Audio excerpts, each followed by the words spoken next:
नमस्कार प्रिय विद्यार्थियों। आज के वीडियो के माध्यम से हम लोग चर्चा करेंगे ज्योग्राफी के दूसरे पेपर से बनने वाले बहुत ही ज्यादा महत्वपूर्ण अति लघु उत्तरीय, लघु उत्तरीय और दीर्घ उत्तरीय टाइप के प्रश्नों के बारे में। इससे पहले आप लोगों ने पेपर 1 से संबंधित इंपॉर्टेंट प्रश्नों की श्रृंखला देख ली होगी, जिसमें मैंने अति लघु उत्तरीय, लघु उत्तरीय, दीर्घ उत्तरीय प्रश्नों को बताया था ज्योग्राफी ऑफ इंडिया का। आज की वीडियो के माध्यम से हम लोग चर्चा करेंगे evolution of geographical thought. Evolution को हिंदी में मूल्यांकन भी कहा जाता है या इसी को कभी कभी विकास भी कह देते हैं। ठीक है, तो भौगोलिक विचारों का मूल्यांकन आपके पेपर का नाम है, यानी एवोल्यूशन ऑफ जियोग्राफिकल थॉट। ठीक है, तो हम इसके बारे में चर्चा करने का प्रयास करेंगे। जियोग्राफी सेकंड पेपर 6 सेमेस्टर के बच्चों के लिए 2025, 26, 27 किसी भी ईयर में आप परीक्षा देने जा रहे होंगे, आपको यहीं से क्वेश्चंस देखने को मिलेंगे।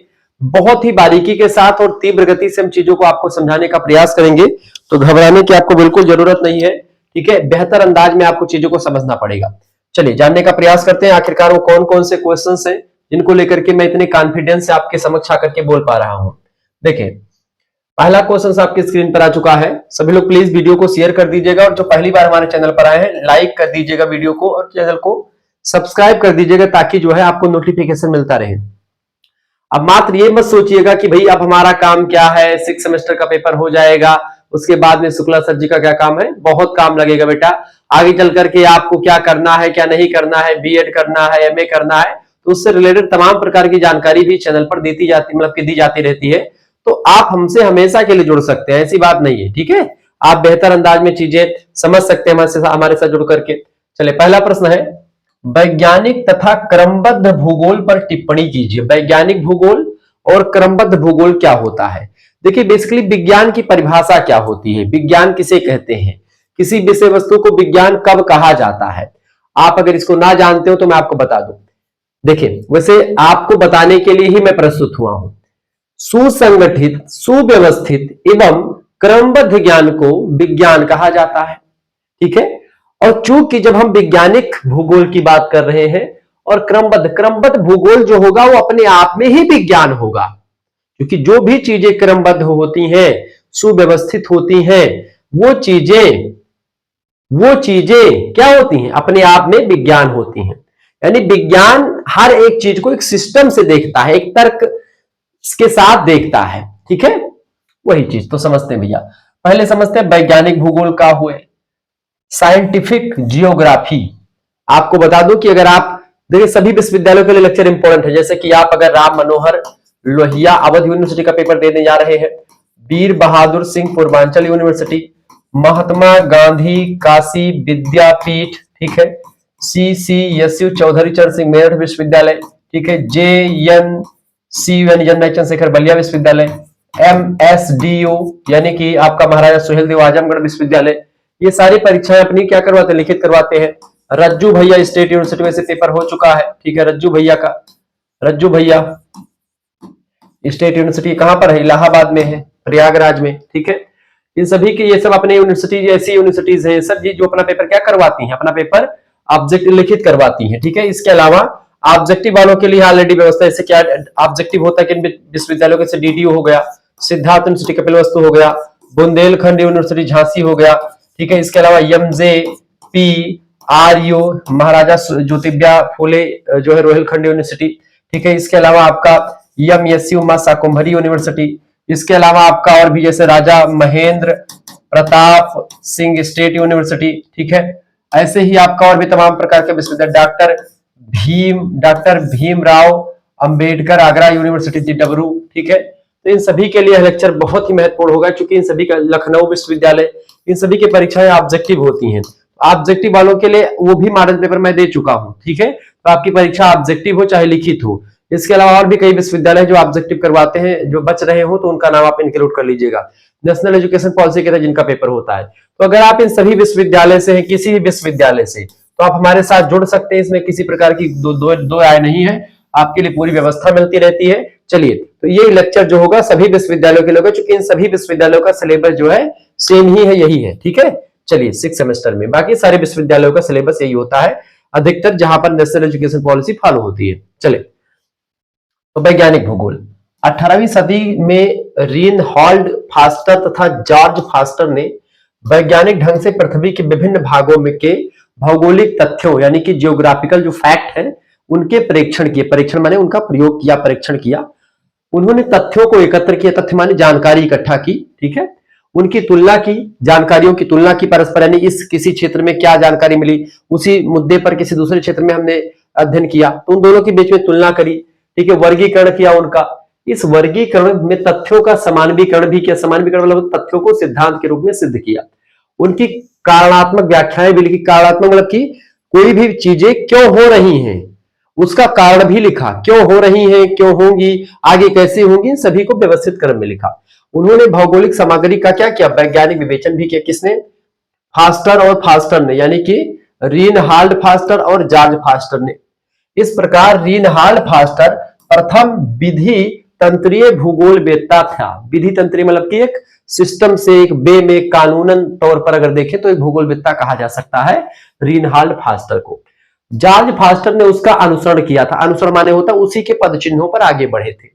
कांट इमेनुअल कांट, आपने नाम सुना होगा। इमेनुअल कांट ने भी इसमें महत्वपूर्ण योगदान दिया था इन लोगों, फास्टर के साथ में। इनके द्वारा तैयार आधार पर ही उत्तरकालीन, यानी उत्तर माने होता बाद में, बाद कालीन माने समय, बाद के समय में भूगोलवेत्ताओं ने वर्तमान भूगोल के भव्य भजन का निर्माण किया, ठीक है।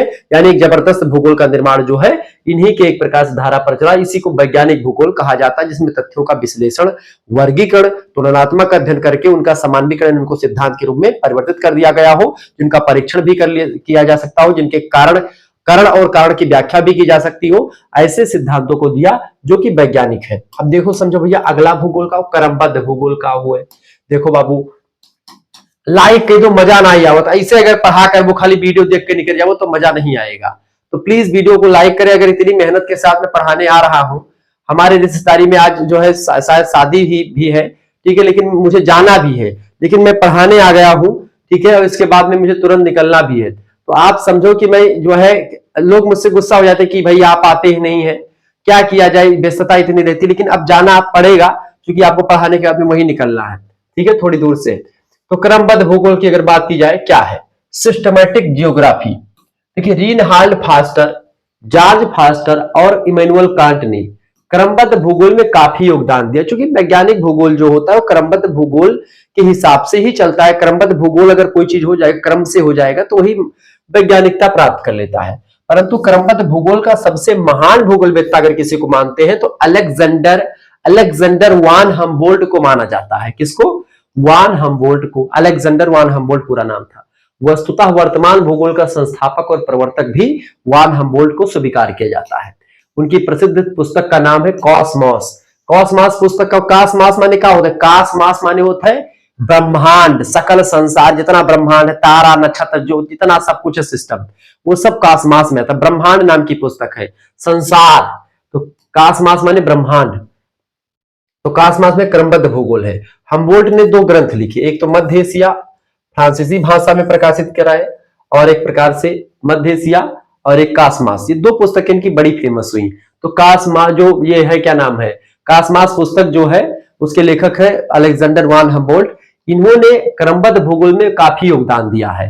और रही बात वैज्ञानिक भूगोल में, तो उसमें योगदान किसने दिया, इनके पहले के विचारकों ने, जिसमें फास्टर के, दोनों फास्टर और इमैनुअल कांट ने भी बड़ा योगदान दिया। आगे देखेंगे।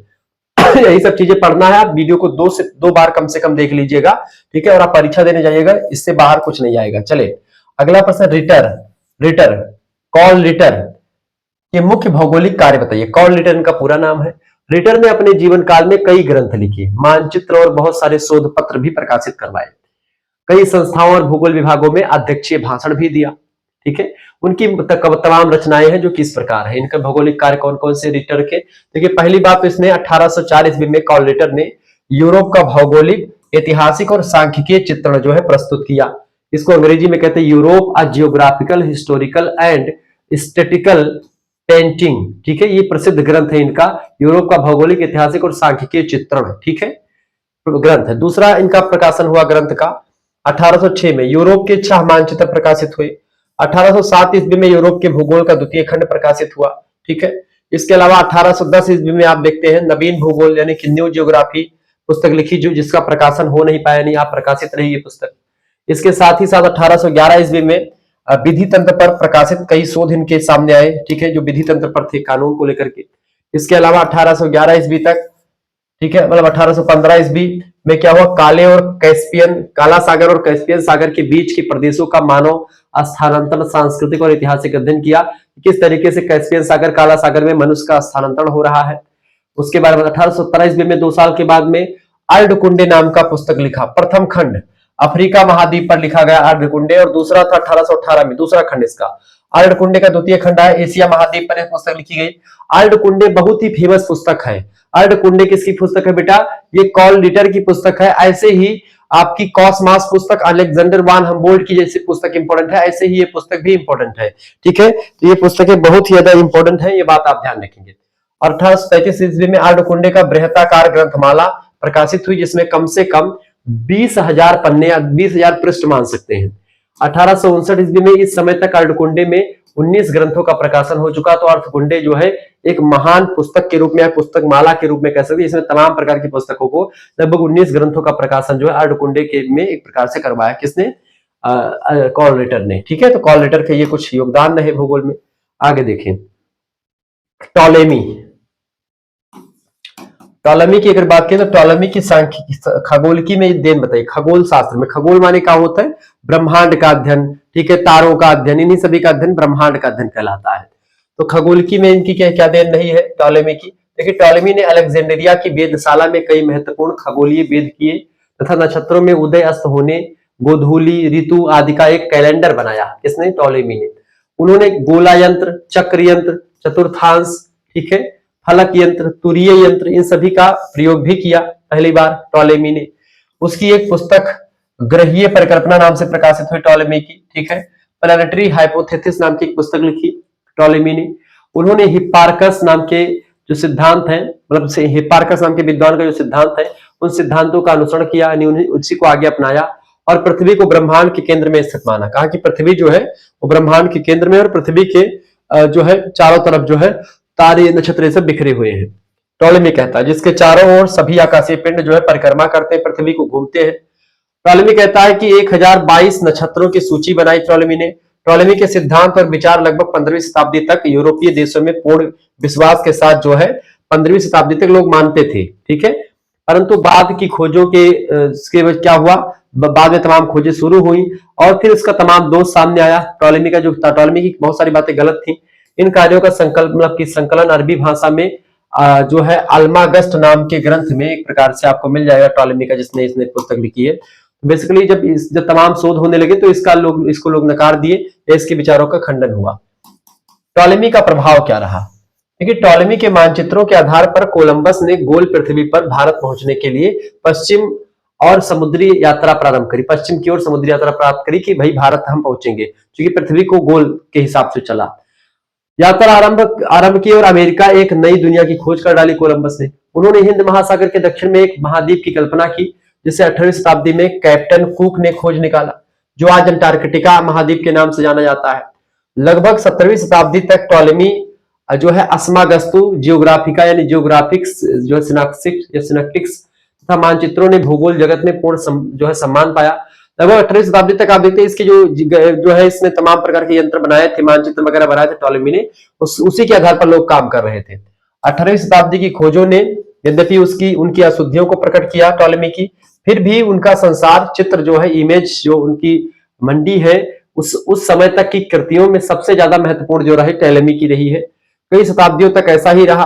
प्राचीन भूगोलवेत्ताओं में टॉलेमी का स्थान जो है बहुत ही ऊंचा और भीमकाय है, यानी कि बड़ा है। इनके जैसा उस समय के विचारकों में से कितनी प्रतिभा किसी में नहीं थी जितना टॉलेमी में थी। यानी कि जैसे अब बाद में आपने खोज कर ली, पहले उतना यंत्र भी नहीं थे, उस समय इन्होंने इस तरीके की जानकारी दी थी। अगला क्वेश्चन आप देखेंगे, इरेटास्थनीज की अगर बात की है तो इसको व्यवस्थित भूगोल का जनक कहा जाता है। व्यवस्थित भूगोल का जनक है ये, ठीक है। वान हम्बोल्ट किस भूगोल के जनक है, वो आपके जो है क्रमबद्ध भूगोल के जनक हैं, और ये व्यवस्थित भूगोल के जनक है। इरेटास्थनीज का भूगोल में योगदान बताएं। देखिए इरेटास्थनीज एक प्रसिद्ध यूनानी गणितज्ञ और खगोल शास्त्री है। उन्होंने सर्वप्रथम जियोग्राफी शब्द का प्रयोग सबसे पहले इन्होंने किया था अपनी पुस्तक में, इसीलिए कहीं कहीं पर इन्हीं को भूगोल का पिता कह दिया जाता है। इनकी पुस्तक का नाम था जियोग्राफिया, ठीक है, जियोग्राफिका पुस्तक, उसी में इन्होंने किया था। व्यवस्थित भूगोल का पिता भी कहा जाता है। भूगोल शब्द की व्युत्पत्ति दो ग्रीक शब्दों से, पहला जी या जियो और दूसरा ग्राफी या ग्राफिया, जिसका अर्थ होता है जियो माने होता है पृथ्वी और ग्राफिया माने होता है डिस्क्रिप्शन यानी वर्णन करना। ठीक है, अतः जियोग्राफी शब्द का मतलब होता है पृथ्वी का वर्णनात्मक अध्ययन, पृथ्वी का वर्णन करना। ठीक है, अधिकांश इतिहासकार अध्ययन की एक पृथक शाखा के रूप में भूगोल की स्थापना का श्रेय इरेटास्थनीज को देते हैं, जो कि 2076 से 194 ईसा पूर्व में रहता, मतलब इसका समय काल है। भूगोल के ऊपर पहली औपचारिक कृति जो आई द जियोग्राफिका, वो सबसे पहले इसी ने लिखी थी, इरेटास्थनीज ने। इसीलिए बहुत सारे विद्वान इसको जनक कहते हैं भूगोल का। ठीक है, ये बात आप ध्यान रखेंगे। इरेटास्थनीज के जन्म की अगर बात की 276 ईसा पूर्व में इनका जन्म हुआ था। आज की लीबिया के सेरेने में इनका जन्म हुआ था। उस समय ग्रीक उपनिवेश में एक प्रकार से ये सीनिया मतलब सेरेने नाम का जो प्रांत था, उपनिवेश के चंगुल में जकड़ा हुआ था। उनकी शिक्षा पहले सेरेने में, बाद में एथेंस में हुई। उस जमाने का सर्वश्रेष्ठ अकादमिक सम्मान भी जो है इरेटास्थनीज को मिला था। जब मिस्र के शासक जो है टॉलमी यूरेगेट्स ने अलेक्जेंड्रिया स्थित संग्रहालय का लाइब्रेरियन बनाने के लिए उन्हें आमंत्रित किया, उनकी देखरेख में संग्रहालय खगोलकी के क्षेत्र में शोध का प्रतिष्ठित केंद्र बना। यहीं पर उन्होंने जियोग्राफिका नाम की पुस्तक लिखी। उस समय खगोल विज्ञान तथा भूगोल परस्पर संबंध अध्ययन के क्षेत्र के रूप में माने जाते थे। भूगोल और खगोल विज्ञान दोनों एक जैसे ही थे, एक दूसरे से पूरक थे। ठीक है, इन्होंने इस पुस्तक में पृथ्वी को 5 जलवायु कटिबंधों में बांटा। किसने? इरेटास्थनीज ने। पहला था विषुवतीय उष्ण जलवायु वाला प्रदेश, यानी जहां पर विषुवतीय उष्ण जलवायु क्या होता है? विषुवतीय मतलब कि जैसे देखो ये आपका पृथ्वी हो गई, कटिबंध माने इलाका, तो 0 डिग्री अक्षांश जो है विषुवत रेखा कही जाती है। इसके 30 डिग्री नीचे, 30 डिग्री ऊपर या 23.5 डिग्री, ये पूरा इलाका उष्ण कटिबंध कहा जाता है।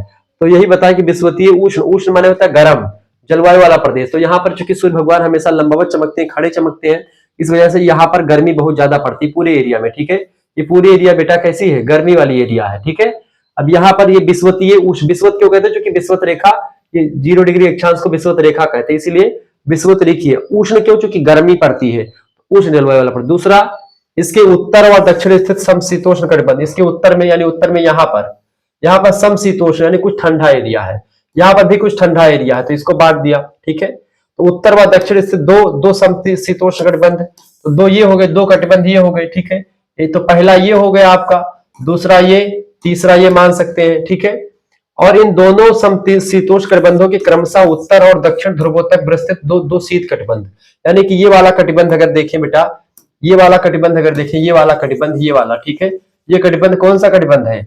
ये शीत कटिबंध बताया। शीत यानी एकदम ठंडा इलाका, बिल्कुल ये ठंडा इलाका होता है। ठीक है, और ये ठंडा इलाका हो गया। ठीक है, और ये कौन सा इलाका था? ये आपका इलाका, ये आपका समशीतोष्ण कटिबंध, जहां पर ज्यादा ना ठंडी पड़ती ना ज्यादा गर्मी पड़ती है, जहां पर हम लोग रहते हैं, ये वाला। ठीक है, ये वाला इलाका, क्लियर, ये वाला, और ये वाला इलाका ज्यादा हो गया इस तरीके से यहाँ पर। और ये क्या है? बीच वाला उष्ण कटिबंध वाला इलाका, उष्ण कटिबंधी पूरा का पूरा इलाका कैसा है? ये उष्ण कटिबंध हो गया। ठीक है, उष्ण कटिबंध ये जो आपका हो गया। ठीक है, तो आपका क्या हो गया? यहाँ पर 3 और यहाँ पर 3, ये 4 हो जाएगा, ये 5 हो जाएगा। ठीक है, तो नीचे यहाँ पर खूब ज्यादा गर्मी मतलब ठंडी पड़ेगी, यहाँ पर खूब ठंडी पड़ेगी, यहाँ पर खूब गर्मी पड़ेगी, और यहाँ पर कम ठंडी गर्मी बराबर, ठंडी गर्मी बराबर। ठीक है, तो इस तरीके से पूरे पृथ्वी को कितने में बांटा? 5 कटिबंधों में बांटा। किसने बांटा?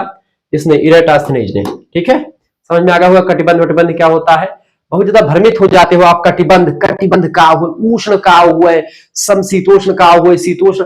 सम माने होता थोड़ा बहुत, समशीतोष्ण यानी शीतोष्ण, शीत और उष्ण, शीत माने ठंडा, उष्ण माने गर्म, दोनों को मिला दो तो क्या बन गया? शीतोष्ण बन गया। ठीक है, तो यही चीज है, बस बाकी कुछ है वही नहीं, यही सब बताते हैं। बस हम लोग भ्रमित हो जाते हैं आप लोग कि भाई ये क्या लिख दी, ठीक है, या क्या लिख दिया इसने। बस भूमध्य रेखा से 24 डिग्री उत्तर और दक्षिण को उन्होंने तप्त जलवायु प्रदेश कहा। तप्त माने जहां पर एकदम गर्मी, जलजलाहट गर्मी पड़ती, खूब ज्यादा तपती दोपहरिया होती है। प्रत्येक ध्रुव से 24 डिग्री को ठंडी ध्रुवों से, ध्रुव का हुए भैया? ध्रुव यही हुए, ये ध्रुव हुए, ये नॉर्थ पोल हुए, ये साउथ पोल हुए, यानी इसको बोलते हैं उत्तरी ध्रुव, इसको बोलते हैं दक्षिणी ध्रुव। यहां से 24 डिग्री अगर यहां तक आएंगे, यहां तक, तो ये खूब ठंडा इलाका होता है, वही बात इन्होंने कही। ठीक है, ध्रुव से 24 डिग्री तक ठंडी जलवायु प्रदेश और इसके बीच के क्षेत्र को शीतोष्ण जलवायु प्रदेश कहा जाता है, ये पूरा का पूरा। ठीक है, इस तरीके से मैंने आपको बता ही दिया था। इरेटास्थनीज ने पृथ्वी की आकृति को गोल मित्र या गोला मित्र बताते हुए इसे ब्रह्मांड के मध्य में माना, और पृथ्वी 24 घंटे में एक चक्कर पूरा करती है और सूर्य का, ठीक है। इन्होंने सूर्य चंद्रमा को भी गतिशील मानते हुए बताया कि इनसे पृथ्वी पर मौसमी परिवर्तन होते हैं, क्योंकि सूर्य चंद्रमा भी गतिमान है। उन्होंने सूर्य की उत्तरायण स्थिति जिसको कर्क रेखा कहते हैं और दक्षिणायन स्थिति जिसको मकर रेखा कहते हैं। कर्क रेखा मकर रेखा जानते हैं क्या? ये पृथ्वी हो गई बाबू, ये पृथ्वी हो गई अपनी, ठीक है।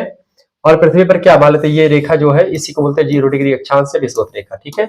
इसके 23.5 डिग्री ऊपर और 23.5 डिग्री नीचे, ये होती है आपकी कौन सी रेखा? कर्क रेखा ऊपर होती है, ठीक है। कर्क रेखा आपकी होती है ऊपर और होती है मकर रेखा नीचे। आप कहते हैं मकर संक्रांति लग गई, मकर संक्रांति कब लगती है? 14-15 जनवरी को लगती होगी लगभग में, ठीक है। तो ये यहाँ पर सूर्य भगवान, हमेशा सूर्य भगवान यहाँ पर लंबवत चमकते हैं, ठीक है, यहाँ पर। तो लेकिन जब सूर्य भगवान इधर आते हैं नीचे ना, तो यहाँ पर उत्तर भारत में, यानी भारत में, यहाँ पर भारत है, अब भारत में गर्मी पड़ने लगती है जब, ठीक है। गर्मी क्यों पड़ती है? मतलब ठंडी पड़ने लगती है जब मकर रेखा पर, अरे सूर्य अगर यहाँ पर आते हैं तो इसी को बोलते हैं सूर्य का दक्षिणायन हो जाना। सूर्य भगवान आते ठंडी महीने में कहां पर निकलते हैं? दक्षिण में बगले निकलते हैं और बगले बैठ जाते हैं। अब इस समय कहां पर निकले? एकदम से लगता है कि पूरा वो उत्तरी कोने पर यानी ईशान कोण पर जाकर के निकल रहे हैं, और यहां से जाकर के फिर इसे चलते हैं, खड़े खड़ा खड़ा कर फिर जाकर के बैठते हैं। दिन बड़ा लंबा, बड़ा बड़ा दिन हो रहा है, ठीक है। लेकिन जब ठंडी होता है, यानी सूर्य भगवान जब यहाँ पर आ जाते हैं, तो एक प्रकार से यहाँ पर आ जाते हैं बेटा, तो यहाँ पर खूब ज्यादा ठंडी पड़ती है अपने भारत में। जैसे कहते हैं खिचड़ी उड़ी आती है, खिचड़ी के समय में सूर्य भगवान यहाँ चमकते हैं।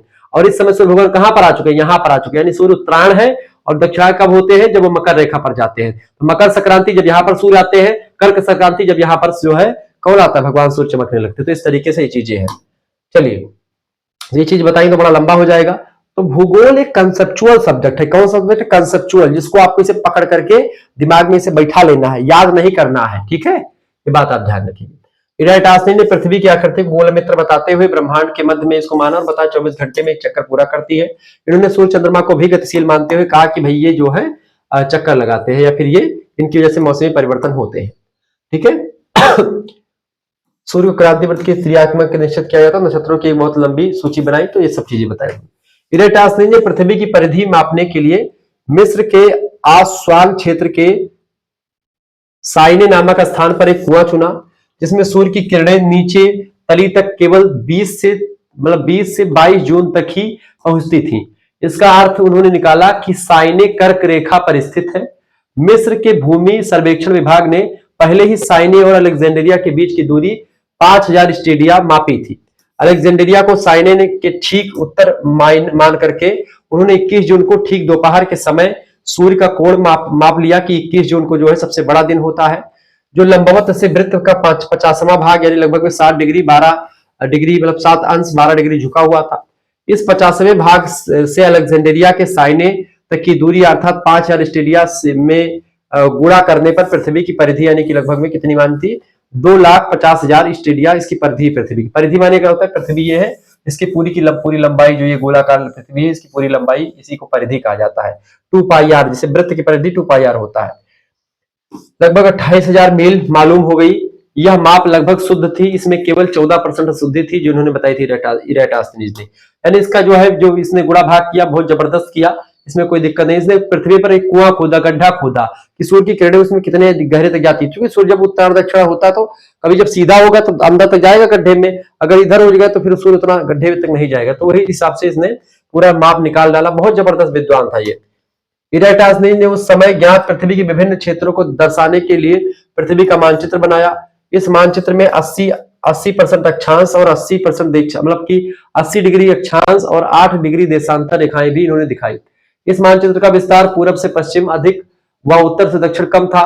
इसमें भारत व अफ्रीका को बहुत छोटा दिखाया गया था इराटास्थनीज के नक्शे में।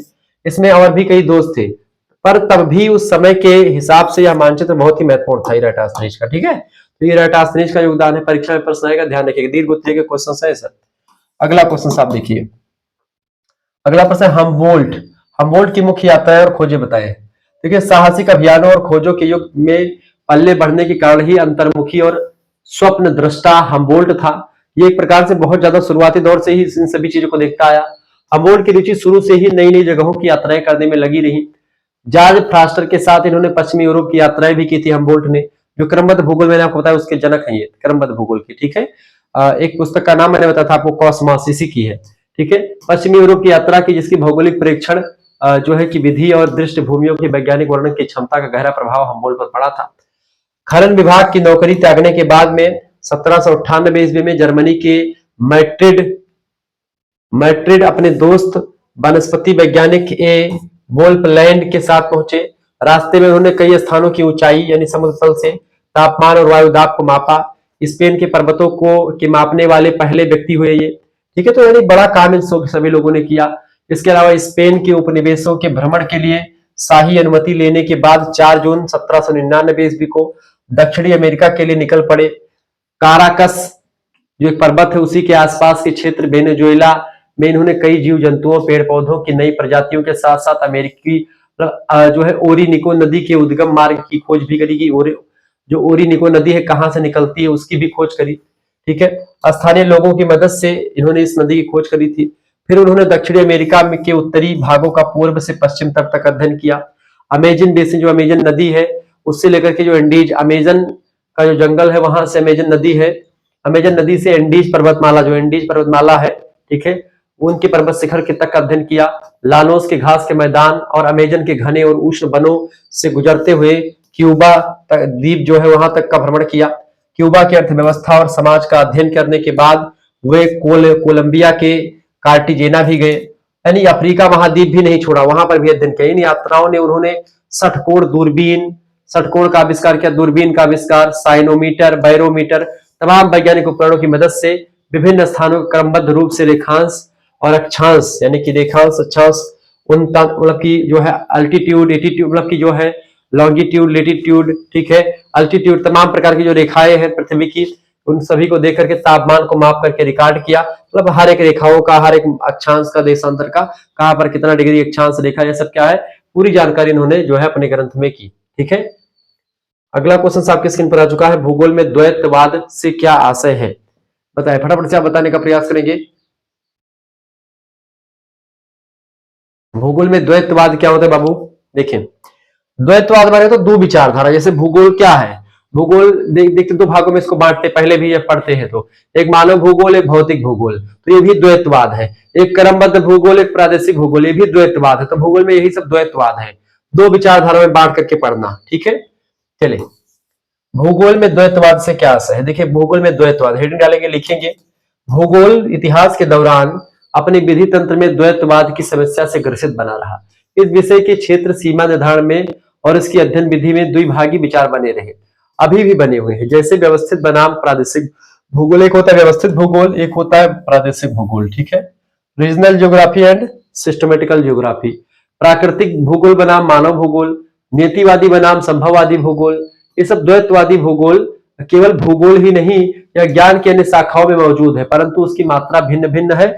आप देखते हैं, इसे मानव भूगोल आपने पढ़ा होगा, तो मानव भूगोल में भी ऐसे कुछ विचारक थे जो कि संभववाद को फॉलो कर रहे थे, कुछ विचारक थे नीतिवाद को। संभववाद वाले वो थे जो कह रहे थे कि भाई जो है मनुष्य जो है अपने हिसाब से काम करता है और मनुष्य जो है प्रकृति पर अपना कब्जा कर रहा है, जबकि नीतिवादी कहते कि नियति जो है सर्वोपरि है और नियति के अंडर में मनुष्य काम कर रहा है, मनुष्य को जब चाहेगी नियति नष्ट कर देगी, खत्म कर देगी, ये बात जो है नीतिवादी विचारक मानते हैं। तो कहीं ना कहीं पे चीजें जो है आपको समझनी पड़ती है, यही द्वैतवाद है।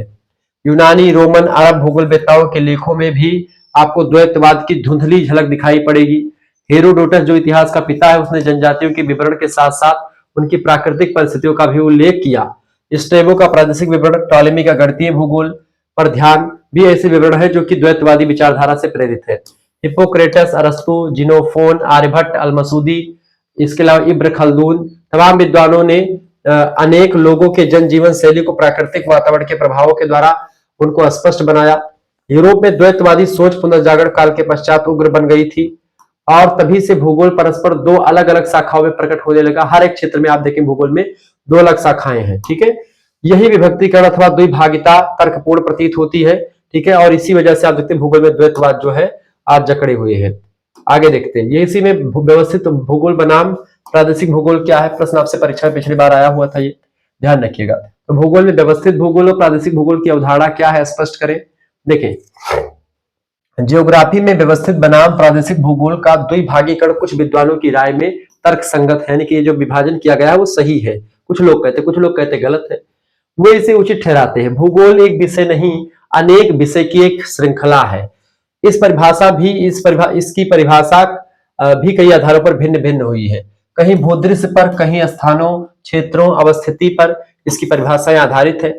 इस विषय में कहीं तो मानव और प्रकृति के बीच अंतर क्रिया की चर्चा की गई है भूगोल में, तो कहीं यह मानव पृथ्वी की व्यवस्था है, कोई ऐसे पारिस्थितिक विज्ञान और मानव के संबंधों का विषय मानता है, कुछ विद्वान की राय में भूगोल क्षेत्रीय विविधताओं की व्याख्या करता है, आदि आदि तमाम प्रकार के विद्वानों ने अपने अपने हिसाब से इसको भूगोल के बारे में बताया। तो भूगोल का कोई एक क्षेत्र नहीं है, भूगोल एक बहुत व्यापक विषय वस्तु है, ठीक है, ये बात आप ध्यान रखेंगे। भूगोल विषय बहुविमीय है, इसमें अनेक विषयों की ही चर्चा सम्मिलित नहीं, यह अनेक दृष्टिकोणों और अभिगमों का अध्ययन भी इसका मतलब अपने आप में शामिल करता है। भूगोल जो है बहुविचलक यानी मल्टी वैरायटी का विषय है या बहुचर विषय है, जिसमें बहुत सारे जो है टॉपिक, बहुत सारी चीजों को सम्मिलित करा जाता है, जिसमें एक साथ प्राकृतिक विज्ञानों को, सामाजिक विज्ञानों को और गणित मतलब कि गणित ज्यामिति सबको एक प्रकार से इसमें शामिल कर लेते हैं। भूगोल में आप देखते हैं एक तरफ तो ज्योग्राफी में अगर आप पढ़ते हैं तो फिजिकल ज्योग्राफी यानी भौतिक भूगोल में तो एक तरफ आप देखिए तमाम प्रकार के सिद्धांतों को आपको पढ़ना पड़ता है, वही मानव भूगोल को आपने मनुष्यों के बारे में पढ़ना होता है, वही जनजातियों के बारे में निकल गए तो जनजातियों के बारे में पढ़ने लगे तो समाजशास्त्र में घुसते चले गए, ऐसे ही आप जनसंख्या भूगोल पढ़ने लगे, तो ऐसे तमाम प्रकार के अगर आप देखें तो भूगोल का एक एक टॉपिक अपने आप में एक एक विषय की दृष्टिकोण से एक प्रकार से देखा जा सकता है।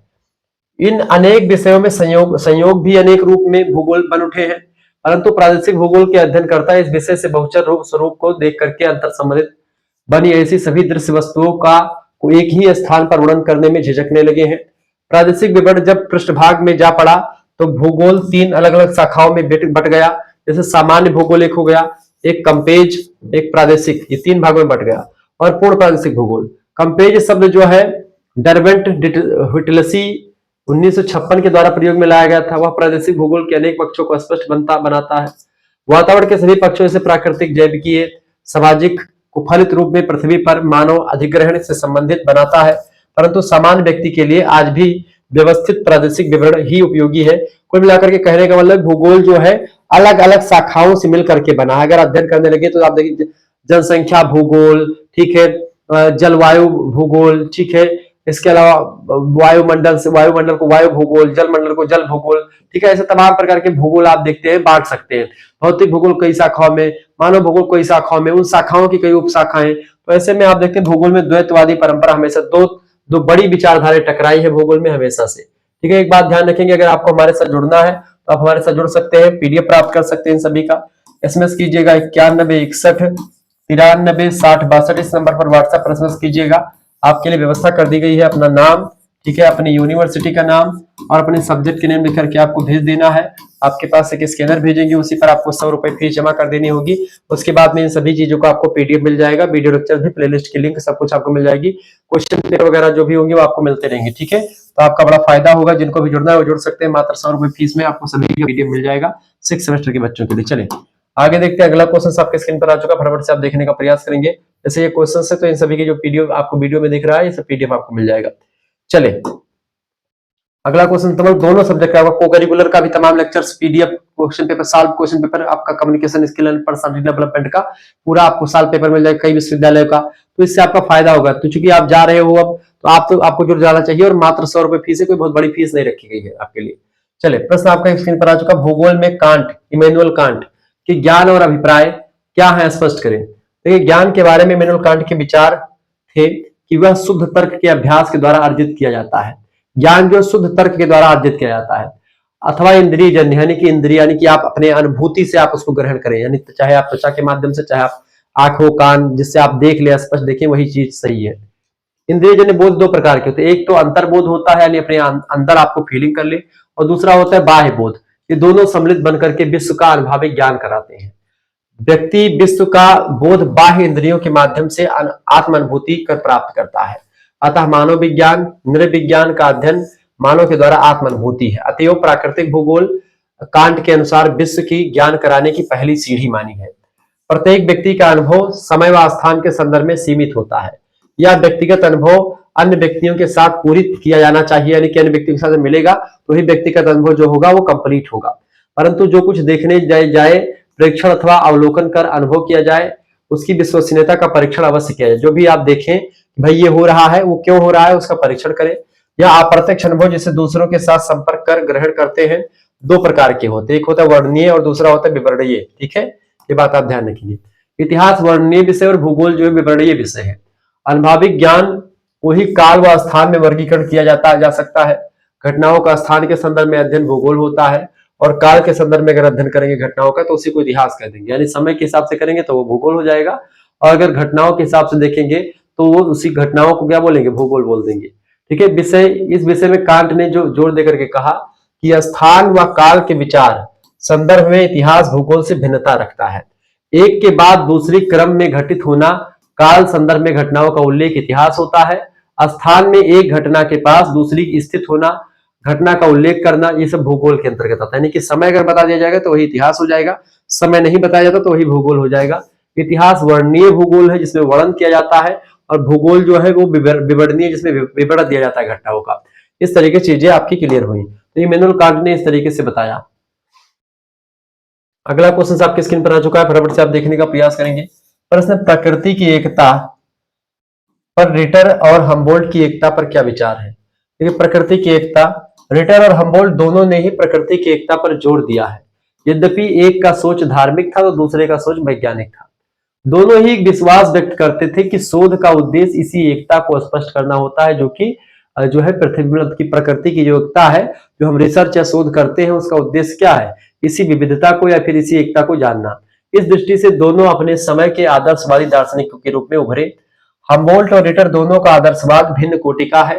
हम्बोल्ट की प्रकृति की एकता सुरुचिपूर्ण थी, जबकि रिटर की धार्मिक थी। ठीक है, यानी प्रकृति के मतलब हम्बोल्ट जो था वो कहीं ना कहीं वैज्ञानिक तरीके से सोचता था, रिटर जो था धार्मिक दृष्टि से सोचता था। रिटर की तुलना में गेटे के अधिक अधिकार समीप था। वह रिटर की भांति एकता के लिए कोई स्पष्टीकरण देने के पक्ष में नहीं था, न वह एकता को ऐसी ईश्वरीय व्यवस्था मानता था हम्बोल्ट, जो मानव के विकास में योगदान देती है। हम्बोल्ट की जो व्यस्तता थी, व्यस्तता प्राकृतिक विज्ञान के विकास में थी, जिसका महत्वपूर्ण योग प्राकृतिक भूगोल को व्यवस्थित विज्ञान का स्थान निर्धारित करना था। रिटर इसके विपरीत था। रिटर जो है प्रादेशिक भूगोलवेत्ता था। ठीक है, ये बात है। सब कुछ इतना करने के बाद भी हम्बोल्ट व रिटर के काल तक ही भूगोल की ज्ञान किसी विशिष्ट कोटि में अपना स्थान नहीं बना सका। इस विषय की स्थिति एक छाताधारी संकल्पनावत कह सकते हैं। वह प्राकृतिक और सामाजिक विज्ञानों के छाते की छाया में अपनी यात्राओं व खोजों के अधीन अनेक भौगोलिक समितियों के द्वारा पोषण प्राप्त करता रहा। एक व्यवस्थित क्रम में भूगोल नहीं सामने आ पाया। ठीक है, लेकिन जब इराटास नहीं जाता तो उसने व्यवस्थित कर दिया चीजों को। अगला क्वेश्चन आ चुका है, रिटर की प्रधान भौगोलिक अवधारणाएं क्या है, बताएं। देखिए, भौगोलिक अवधारणाएं, रिटर की प्रधान भौगोलिक अवधारणाओं को निम्न प्रकार से सारभूत किया जा सकता है। पहली बात, रिटर ने भूगोल को अनुभव आश्रित विज्ञान माना। वह विषय केवल बुद्धिजन्य सिद्धांत से निश्चित तार्किक नियमों पर आधारित मात्र नहीं था। दूसरी बात, पार्थिव दृश्य जगत की स्थापना परक भूव्यवस्था सामंजस्यता पाई जाती है। क्षेत्र में दृश्य जगत के रूप में वस्तुएं अंतर संबंधित बंद अनूठी इकाइयां बनी है। तीसरी बात, सीमाएं यानी शुष्क और तरल नदियों अथवा पर्वतों के रूप में भूगोल के क्षेत्रीय इकाई के यथार्थ ज्ञान के अवबोध साधन के मात्र है। ठीक है, तो तमाम सारी चीजें इन लोगों ने बताई। चौथी बात, रिटर कहता है कि भूगोल का नाता रिटर के मतानुसार पृथ्वी तल की वस्तुओं से जैसे वे स्थित हैं, वह क्षेत्रों का उनकी समरसता में संश्लिष्ट रूप में अध्ययन करने के पक्ष में था।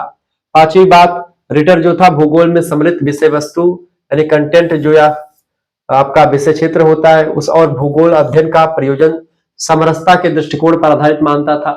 यह दृष्टिकोण प्रकृति में ऐसे कास्टों से बना यानी फ्रेम है जो दृश्य जगत की इकाई कहा जा सकता है।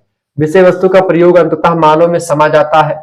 छठी बात, रिटर की मान्यता जाती कि जैविक पृथ्वी की छोटी से छोटी इकाई में दिव्य ज्योति है जो मानव की जरूरतों को पूरा करने की क्षमता रखती है। यानी कि भगवान ईश्वरीय देन है। पृथ्वी के विषय में उसका सोच उद्देश्य परक था, और जो कुछ भी हो रहा है उसमें कहीं ना कहीं पे एक पारदर्शी या अलौकिक शक्ति काम कर रही है। ठीक है, अगला क्वेश्चन आपके स्क्रीन पर आ चुका, अर्धकुंडे का तात्पर्य क्या है। अर्धकुंडे जो पुस्तक रिटर की है, रिटर की विचिर अस्थायी रचना अर्धकुंडे है। जर्मन शब्द में अर्धकुंडे होता है, जर्मन शब्द है अर्धकुंडे। इसका मतलब होता है पृथ्वी और उसके निवासी। ठीक है, पारस्परिक सहभागी के रूप में वर्तमान है, और उसमें से किसी एक को बिना दूसरे को समझे नहीं जाना जा सकता। अतएव इतिहास और भूगोल सदैव साथ साथ बने हैं, उनमें अलग नहीं किया जा सकता। धरातल निवासियों को प्रभावित करता है और निवासी धरातल को परिदृश्य में बदलता रहता है। तमाम उदाहरण बतौर यूरोप में केवल पूर्व की ओर रूस भौगोलिक आकृतियों से समानता और ऐतिहासिक समानता है, परंतु पश्चिम की ओर और वातावरण में असमांतर विविधता है। दक्षिणी यूरोप में इतिहास का इतना मुखर हो, तब इतना मुखर हो उठा है कि मिस्र, रोम, यूनान, गाल और आइबेरियन आदि सभ्यताओं की उपलब्धियों से भरा पड़ा है। अर्धकुंडे में रिटर ने सिद्धांत व्यक्त किया है कि यूरोप में सभ्यताएं पूरब से उत्तर पश्चिम की ओर विकसित हुई हैं। क्या सभ्यताएं जो यूरोप में हुई पूर्वी पूर्वी दिशाओं से उत्तर पश्चिम दिशाओं में की ओर विकसित हुई सभ्यताएं। अर्धकुंडे के पहले दो भाग जो है ऐतिहासिक अध्ययन से जुड़े हैं। उसमें 1817 से 1859 की अवधि में अर्धकुंडे के 19 भागों को पूरा किया था, परंतु ये जिल्दें केवल अफ्रीका और एशिया के भागों से संबंधित है। यद्यपि रिटर लंबे समय तक जीवित रहा, परंतु वह यूरोप के विषय में कार्य पूरा नहीं कर पाया। अपने लेखों में रिटर ने यह सिद्ध करने का प्रयास किया कि पृथ्वी का निर्माण मनुष्य के लिए हुआ है, मनुष्य को रहने के लिए पृथ्वी बनी है। जैसे शरीर का निर्माण आत्मा के को रहने के लिए बनी है, ऐसे ही रिटर कहता है कि भाई पृथ्वी का निर्माण मनुष्यों के रहने के लिए बना है। प्राकृतिक ग्लोब यानी पृथ्वी मानव मात्र के लिए बनी है। रिटर के कार्यों का तार्किक विकास उन सभी भूगोलवेत्ताओं के लेखों में हुआ जिन्होंने विभिन्न घटनाओं जैसे भौतिक आकृति, जलवायु, वनस्पति और क्षेत्र विशेष के मनुष्य के मध्य अंतर क्रियाओं का अध्ययन किया। उन सभी लोगों ने रिटर के विचारों को माना, समझा। ठीक है, आगे देखेंगे। अगला क्वेश्चन आपके स्क्रीन पर आ चुका, फटाफट से आप देखने का प्रयास करेंगे। बढ़िया क्वेश्चन है, ऐसे क्वेश्चन परीक्षा में आते रहते हैं भाई। प्रश्न आ चुका है, भूगोल के अंतर्गत शोध पर टिप्पणी कीजिए। शोध का क्या उद्देश्य होता है? देखिए, इस शोध यानी रिसर्च का मुख्य उद्देश्य होता है, पहली बात तो भूगोल की भौगोलिक विचारधारा को वैज्ञानिकता प्रदान करने के लिए भूगोल में शोध का जरूरी है, रिसर्च का होना जरूरी है। दूसरी बात, भूगोल में ऐतिहासिक प्रतिमानों के बारे में जानकारी हासिल करने के लिए भी रिसर्च यानी शोध जरूरी है। तीसरी बात, प्रतिमान की सोचनीय और भूतकाल के भौगोलिक जो विचारधारा है उसका परिणाम जानने के लिए भी शोध का महत्व जरूरी है। शोध की कई सारे विधि तंत्र हैं। शोध की विधि तंत्र शोधन के, देखिए शोधन कैसे करते हैं। किसी भी शोध कार्य को पूरा करने के लिए विधि तंत्र की जरूरत पड़ती है। विधि तंत्र जो होता है यानी एक नियम कायदा, उसके द्वारा ही शोध को क्रमबद्ध विश्लेषणात्मक यानी कि एनालिसिस, एक सिस्टमेटिकल वे में और एक साइंटिफिक तरीके से उसको हम अध्ययन कर सकते हैं, उसको आगे बढ़ा सकते हैं। बिना जो है एक नियम कायदे के हम आगे नहीं बढ़ सकते। इस शोध पत्र के लिए वर्णनात्मक सह विश्लेषणात्मक विधि का प्रयोग किया जाता है। साथ ही ऐतिहासिक अनुसंधान विधि का भी प्रयोग इसमें करते हैं, यानी कि जो हिस्टोरिकल रिसर्चेबल विधि है उसका प्रयोग करते हैं, जिसका विभिन्न समकालिक सर्वेक्षण में प्रतिमान की विकास और ऐतिहासिक साक्ष्य में उपलब्ध है। ठीक है, ये बात आप ध्यान रखें। कुहन का प्रतिमान क्या है? देखिए, इस शोध पत्र के अध्ययन का उद्देश्य भूगोल की वैज्ञानिकता को प्रमाणित करना है कि भूगोल एक वैज्ञानिक विषय है, जो कि इसकी अपनी एक परिभाषा एवं विधि तंत्र है। ऐसा माना जाता है कि भूगोल में चिंतन फलक का शुरुआत 1859 ईस्वी से हुआ। कुहन का पैराडाइज यानी प्रतिमान किसी विज्ञान के विकास को समझने के लिए एक उपयोगी ढांचा देता है। यद्यपि पूर्ण व्याख्या में सफल नहीं है ये कुहन, लेकिन कुहन की शिक्षा भौतिकी में हुई थी और यह सिद्धांत भौतिकी के विकास पर आधारित है, यानी भौतिक विज्ञान में इनका बड़ा योगदान रहता है। तो भूगोल में रिसर्च जरूरी है, इसके लिए कुहन का भी एक प्रतिमान आया। अगला क्वेश्चन आपके स्क्रीन पर आ चुका है। प्रश्न भैया, स्ट्रेबो की पुस्तक एनालिमा में ग्लोब के कितने भेद बताए गए हैं? देखिए, स्ट्रेबो की एक अन्य पुस्तक का नाम है एनालिमा, उसमें लंब कोणीय प्रक्षेप के द्वारा पृथ्वी के ग्लोब का प्रदर्शन करने के 3 भेद किए गए हैं। पहला क्षैतिज तल पर, दूसरा रेखांशिक तल पर और तीसरा ऊर्ध्वाधर तल पर समझाए गए हैं। इस गणितीय भूगोल की पुस्तक में प्रक्षेपों की विधियां दी गई हैं। दूसरा उदाहरण है त्रिविमीय प्रक्षेप का, जो दक्षिणी ध्रुव को केंद्र मान करके बनाया गया है, किंतु इरेटासनिज के बजाय पोसिडोनियस की पृथ्वी माप को अपने मानचित्रों का आधार बनाने के कारण से स्ट्रेबो उसमें कई त्रुटियां स्ट्रेबो के उसमें अध्ययन में आ गई हैं। जैसे अक्षांश और देशांतर गलत इसने बताया है। भूमध्य रेखा को थोड़ा उत्तर की ओर, भारत को कम से कम 110 डिग्री से 150 डिग्री देशांतर के बीच में स्थित किया है। हिंद महासागर को थल से जो है घिरा हुआ दिखा, देखिए ये चारों तरफ से थल से घिरा हुआ है, हिंद महासागर पूरा स्थल से घिरा हुआ है, ऐसा दिखाया, जो कि गलत है। ठीक है, अगला क्वेश्चन आ चुका, अनेक्सिमेंडर पर टिप्पणी कीजिए। अनेक्सिमेंडर कौन था? अनेक्सिमेंडर की अगर बात की जाए तो मिलेंटवासी था। ये थेल्स के समकालीन था, किंतु उनमें उम्र में छोटा था थेल्स से। थेल्स भी भूगोलवेत्ता है। इन्होंने बेबीलोनियाई उपकरण नोमोन को यूनानी दुनिया को परिचित करवाया था, यानी कि एक बेबीलोनियाई उपकरण है नोमोन, इसी को एक प्रकार से बनाया था इसने और दुनिया को बताया था, यूनानी दुनिया को। नोमोन एक तरह का स्तंभ होता था जो सौर घड़ी यानी कि सन डायल की तरह काम करता था। जैसे सौर घड़ी में समझते हैं, सूर्य यानी सूर्य की प्रकाश, सूर्य की जो गति होती है, सूर्य का जो प्रकाश होता है उसी की परछाई के हिसाब से वो टाइम बताती है, उसी को सौर घड़ी कहते हैं, उसी के जैसा था। इस खंभे की परछाई ठीक दोपहर में सबसे छोटी होती थी और उत्तर दक्षिण की ओर होती थी। इसके सहारे उत्तर दक्षिण रेखा यानी कि और इन दिशाओं का सटीक निर्धारण होता था दिशाओं को जानने के लिए। ठीक है, इन्हीं उत्तर रेखाओं के मेरिडी नाम से वर्तमान मेरिडियंस अर्थात मध्य रेखाओं का नाम पड़ा है। एनेक्सिमेंडर को बाद में यूनानी विद्वानों के द्वारा प्रथम व्यक्ति माना था जिन्होंने विश्व का मानचित्र मापक के आधार पर प्रस्तुत किया था। ठीक है, तो एनेक्सिमेंडर विश्व का मापक के आधार पर पहला मानचित्र निर्माता माना जाता है। उन्होंने एक मानचित्र बनाया था एनेक्सिमेंडर ने, जिसमें ग्रीक को केंद्र में रखा था, ग्रीक यानी मिस्र को, तथा बाद बाकी यूरोप और एशिया के तत्कालीन ज्ञात स्थान दर्शाए थे उसमें। इसमें तत्कालीन विश्व यानी पृथ्वी को चारों ओर सागर से घिरा हुआ दिखाया गया था। ठीक है, जिसने मानचित्र बनाया था। इसके अलावा थेल्स और एनेक्सिमेंडर को एक साथ गणितीय भूगोल का संस्थापक माना जाता है, क्योंकि इन दोनों ने एक प्रकार से गणितीय भूगोल में काफी काम किया है, इसलिए थेल्स को भी और एनेक्सिमेंडर को गणितीय भूगोल का जनक माना जाता है। अगला क्वेश्चन आप देखेंगे, हिकेटियस भी थेल्स के साथ प्रसिद्ध भूगोल वक्ता था, स्पष्ट कीजिए। हिकेटियस, देखिए हिकेटियस भी थेल्स और एनेक्सिमेंडर की तरह मिलेट वासी था। इनके जन्म का समय थेल्स और एनेक्सिमेंडर के निधन के आसपास, यानी जब इन लोगों की थेल्स और एनेक्सिमेंडर का देहांत हो चुका था, उसके समय काल में ही इनका जन्म हुआ था। हिकेटियस बाद में आए थे, छोटे थे इनसे। जिस तरह थेल्स और एनेक्सिमेंडर ने भूगोल में गणितीय परंपरा की शुरुआत की थी, वैसे ही साहित्य गद्य में सुव्यवस्थित वर्णन परंपरा का आरंभ जो है हिकेटियस को दिया जाता है। इन्होंने उस भूगोलीय ज्ञान का वर्गीकरण और व्यवस्थीकरण किया, व्यवस्थित विवरण लिखा, जो उस समय मिलेट्स में केवल ग्रीक दुनिया ही नहीं बल्कि बाहरी जगहों से भी आ रहा था। हिकेटियस ने पुस्तक लिखी जस पीरियडस पुस्तक अर्थात पृथ्वी का वर्णन, जो संभवतः 6वीं शताब्दी में प्रकाशित हुई। यह केवल पीरियड्स के नाम से भी प्रसिद्ध है और संभवतः विश्व का प्रथम क्रमबद्ध है, जिसकी वजह से हिकेटियस को भूगोल का पिता भी कहा जाता है। तो हिकेटियस कौन है? ये जियोग्राफी का पिता माना जाता है, क्योंकि थेल्स और एनेक्सिमेंडर के बाद अगर किसी ने जबरदस्त तरीके से भूगोल पर अध्ययन किया, उसके बारे में बताया व्यवस्थित क्रम में, तो हिकेटियस ही था। पीरियड्स पुस्तक 2 खंडों में बटी है। एक यूरोप के बारे में जानकारी देती है और दूसरी एशिया और लीबिया यानी अफ्रीका के बारे में। उस समय जो ज्ञात अफ्रीका था उसी को लीबिया कहते थे। तो लीबिया और यानी एशिया और अफ्रीका के बारे में जानकारी देने की काम करती है ये पुस्तक। ठीक है, ये बात आप ध्यान रखेंगे। भूमध्य सागर के द्वीपों और जल संधियों का विस्तार से वर्णन मिलता है। एशिया में विशेष रूप से ईरान तथा भारत के बारे में जानकारी शामिल है, जिसमें यहाँ की जनजातियां, नदियों का विवरण। इन्होंने सिंधु तथा दजला फरात जो नदियां हैं, इनको एशिया की प्रमुख नदियां बताया था। इसके अनुसार पृथ्वी सपाट है, वृत्ताकार है, प्लेन और एंड सर्कुलर पृथ्वी है, हिकेटियस ने बताया। हिकेटियस ने एनेक्सिमेंडर के मानचित्र में सुधार भी किया था, यानी एनेक्सिमेंडर ने जो कमियां रह गई थी उनके मानचित्र में, उसको सही किया था किसने? हिकेटियस ने। अगला क्वेश्चन आपकी स्क्रीन पर आ चुका है, आधुनिक भौगोलिक चिंतन का इतिहास। आधुनिक भौगोलिक चिंतन का इतिहास मुख्यतः यूरोपीय चिंतन के विकास के प्रभाव की कहानी है, स्पष्ट कीजिए। देखिए बिल्कुल सही बात है, आधुनिक भौगोलिक चिंतन का इतिहास मुख्यतः यूरोपीय चिंतन के विकास के प्रभाव की ही कहानी है। इसकी जड़ें प्राचीन यूनानी ने ग्रीक चिंतन के साथ सीधी जुड़ी हुई हैं।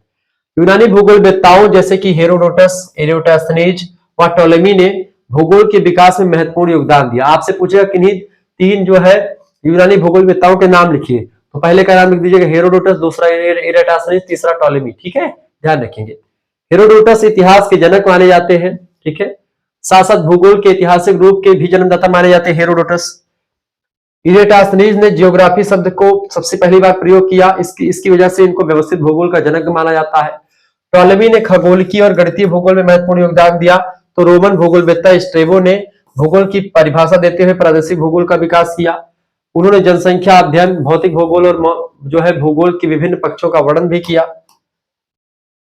उस समय संचार और परिवहन साधनों की कमी, यंत्रों के अभाव के बावजूद भी इन विद्वानों ने भूगोल में जो खोजें की है अब भी महत्वपूर्ण मानी जाती हैं, क्योंकि इन्हें ही आधार मान करके आगे के भूगोल का विकास हुआ। आगे के भूगोलवेत्ताओं ने इन्हीं खोजों के आधार पर ही काम किया और एक नए निष्कर्ष निकाले।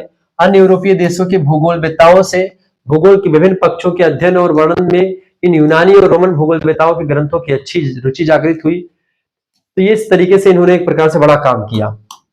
आगे देखते हैं, अगला क्वेश्चन आपके स्क्रीन पर आ चुका, फटाफट से आप देखने का प्रयास करेंगे, बढ़िया क्वेश्चन है। चले, प्रश्न आ चुका भैया, सौरमंडल और पृथ्वी के संदर्भ में प्राचीन भारतीय मनीषियों की अवधारणा को व्यक्त कीजिए। यानी प्राचीन भारतीय परंपरा में या जो पुराण का ज्ञान है भारत के, जो भारत के बारे में, भारत ने किस तरीके से ब्रह्मांड के बारे में बताया। देखिए, प्राचीन भारतीय मनीषियों की यह अवधारणा थी कि पृथ्वी ब्रह्मांड के केंद्र में, यानी पृथ्वी जो है वो ब्रह्मांड के केंद्र में, जैसा बहुत पहले से जानकारी बताई जाती है पृथ्वी के बारे में। सूर्य पृथ्वी की परिक्रमा करता है, ठीक है, सूर्य क्या करता है, पृथ्वी की परिक्रमा कौन करता है, सूर्य करता है। पृथ्वी कई द्वीपों में बटी हुई थी, कौन कौन से द्वीप, पृथ्वी सप्तलोका थी, सप्तदीपा वसुंधरा, ऋग्वेदो 4 वेद, मतलब उसमें बताया था, आप मंत्र पढ़ते हैं, ठीक है, कलश कलश वाला, तो ऋग्वेदो या यजुर्वेद सामवेद, मतलब की वसुंधरा, वसुंधरा माने पृथ्वी की, पृथ्वी के कितने सप्तद्वीप, 7 द्वीप के बारे में बताया गया है, ठीक है। जम्बू द्वीप में भरतखंड, जम्बू द्वीप कहा जाता था इसको, ठीक है।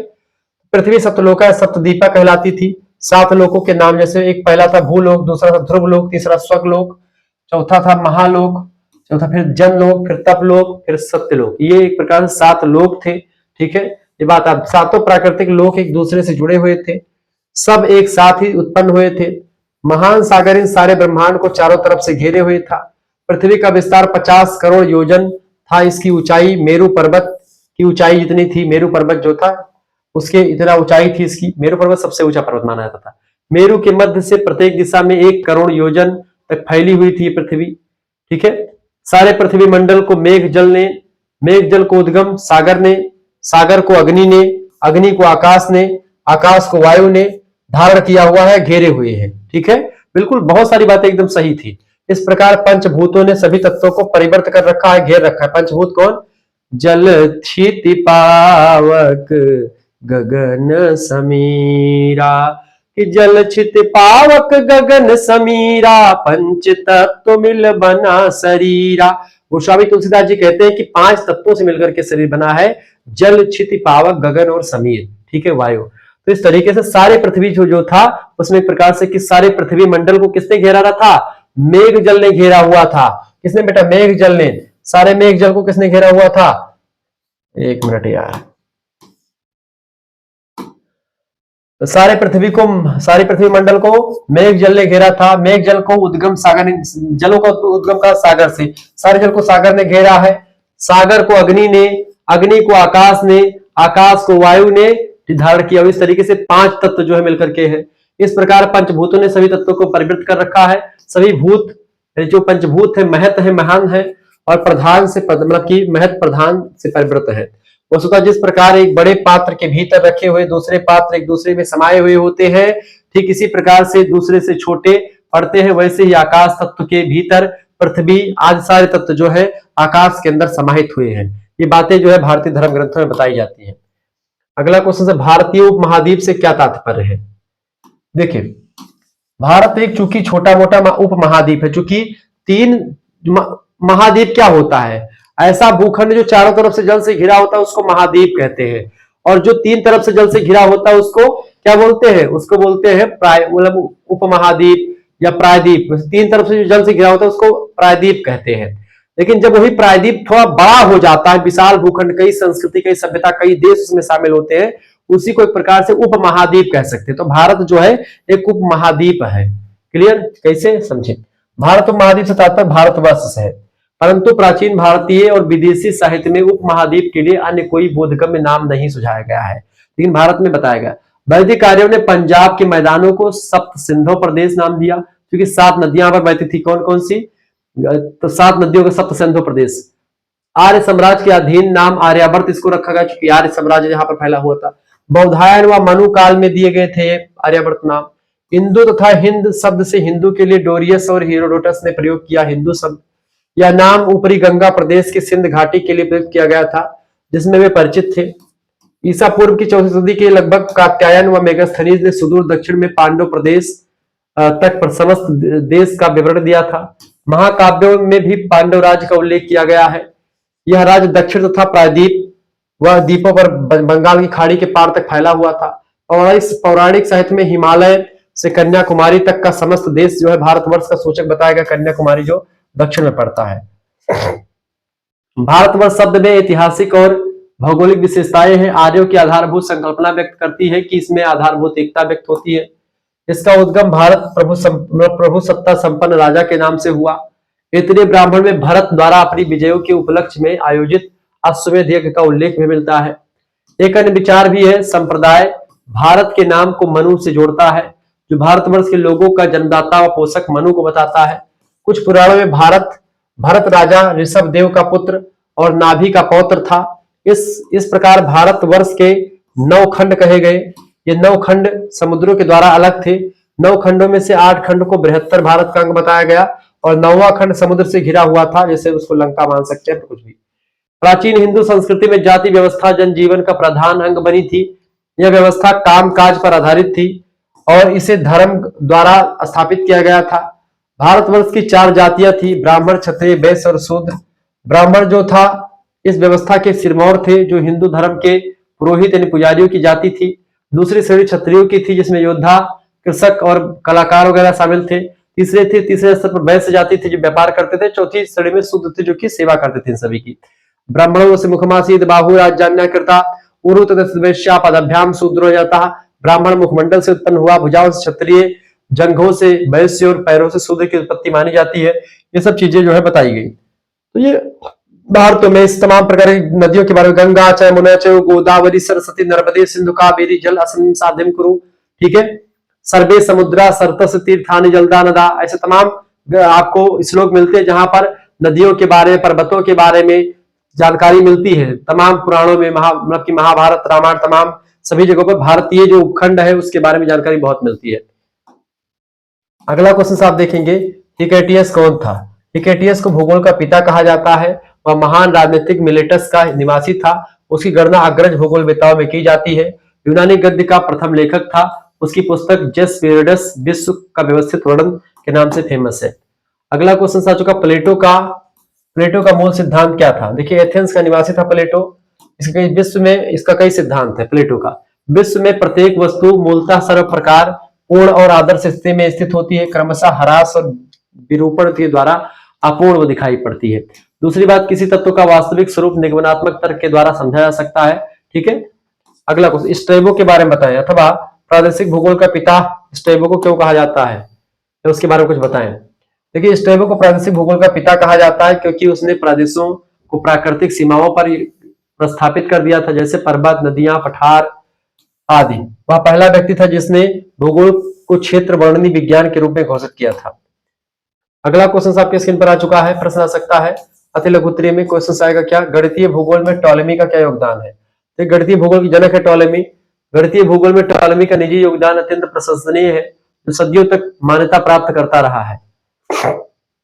काफी लंबे समय तक इनकी मान्यताओं पर लोगों ने काम किया है। टॉलेमी के उनका सर्वोत्तम ज्ञान था द सिंथेटिक्स। यह द अल्मागेस्ट यानी अल्मागस्ट नाम से लोकप्रिय बना। यह सूर्य, चंद्रमा और ग्रहों की गति संबंधी गणितीय सिद्धांत को विस्तार पूर्वक जो है स्पष्ट करते हैं टॉलेमी। टॉलेमी की महत्वपूर्ण रचना द जियोग्राफी के बारे में बताइए। एक टॉलेमी की दूसरी महत्वपूर्ण रचना है द जियोग्राफी, जिसे भूगोल की गाइड कहा जाता है। इसमें मानचित्र प्रक्षेपों के उत्तम सिद्धांत है। मानचित्रों के बारे में पूरी जानकारी दी गई है। इसमें स्थानों की उनके अक्षांश देशांतरों के सहित सूची प्रस्तुत की गई है। इसमें प्रत्येक महाद्वीप, देश और जनजातियों का वर्णन जो है संक्षेप में किया गया है। यह पुस्तक विश्व के मानचित्र, यूरोप, उत्तरी अफ्रीका और अधिकांश एशिया सहित विशेष क्षेत्रों के 36 मानचित्रों का संग्रह भी करती है। यानी इसमें एक प्रकार से तमाम 26 मानचित्र हैं इसमें, इस पुस्तक में द जियोग्राफी में।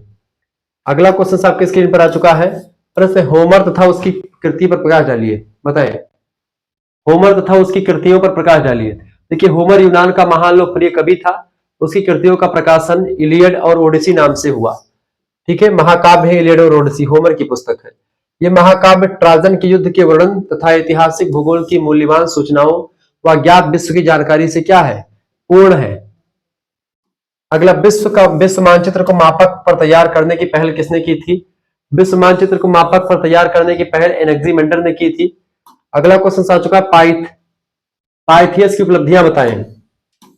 पाइथियस की क्या उपलब्धि थी? देखिए, पाइथियस पहला यूनानी विद्वान था जिसने समुद्र में ज्वार उठने की बात कही थी, जो ज्वार भाटा आता है उसके बारे में बताया था। इसकी चंद्रमा की कलाओं से संबंधित का अनुभव कि चंद्रमा की वजह से ही जो है ये सब होता है। उसने ग्रेट ब्रिटेन में दक्षिण से उत्तर की ओर कृषि के बदलते स्वरूप का भी विवरण दिया था पाइथियस ने। एस्ट्रोलाब का यंत्र का आविष्कार कौन है आविष्कारक? देखिए एस्ट्रोलाब यंत्र का आविष्कारक हिप्पार्कस था। इसकी सहायता से उसने अक्षांश देशांतर वृत्तों के निर्धारण में सहायता ली थी। यह उपकरण नोमोन की तुलना में, नोमोन जो एक स्तंभ होता था उसकी तुलना में सरलता से प्रयोग किया जा सकता था। खुले समुद्रों पर इसका उपयोग महत्वपूर्ण था, जहां इसे जहाज के मस्तूल यानी पाल पर लटका देते थे। इसके द्वारा ध्रुव तारे के कोण से समुद्र पर अक्षांश की माप का अनुमान होता था, कहां पर हम जा रहे हैं, कहां पर पहुंचे हैं, कौन सी दिशा है, ये सब जानकारी देता था।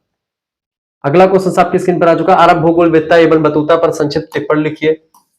इब्न बतूता की अगर बात की जाए तो अरब भूगोलवेत्ता इब्न बतूता का जन्म उत्तरी अफ्रीका में ट्रोंजियर नामक स्थान पर 1304 ईस्वी में हुआ था।